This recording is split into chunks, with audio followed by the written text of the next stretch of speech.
ლაგოდეხის რაიონის სოფელ აფენში მდინარის შავწალას ადიდებამ წყალდიდობა გამოიწვია კალაპოტიდან გადმოსულმა მდინარემ. სოფლის სახნავს ათესი მიწები დიდი ნაწილით დადგორა. ადგილობრივები ამბობენ, რომ სოფლის მოსახლეობის უმრავლესობას უკვე დათესილი ბოსტნეული და მარცვლევლის კულტურა მთლიანად განადგურდა.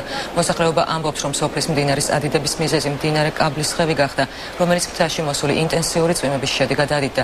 დამცავი მიწაყრილი გაარღვია და მდინარე შავწალას შეუერთდა. ამ დრომდე მდინარე კაბლის ხევზე ტექნიკის შეყვანა ვერ ხერხდება.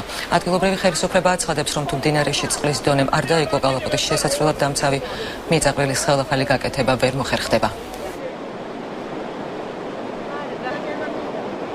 ეს მდინარე იყო გუშინ ჯერ ადიდებული ცოტათი. წუხელის წვიმაზე მე გუშინ ბაღში მუშაობდით, აგრეთვე აი ეს მდგომარეობა არის დღეს. ეს პრობლემა გვაქვს 5 წელიწადია. ეს ხიდი გააკეთეს, მაგრამ მაინც აი ეს მდგომარეობა გვაქვს. ვიდრე ერთ სიტყვით, ვიდრე წყალი არ დაიწევს, აქ რამის გაკეთება შეუძლებელი. ამ ეტაპზე ხლა ამ წუთში მე აქ არ ვიცი, ვერ წარმომიდგენია რა შეიძლება, რომ ქვაჩა იყაროს, ტექნიკა მობილიზება, ჯერ კარგად მოგეხსენებათ, მწირი გვაქვს ტექნიკა, მწირია ჩვენთან.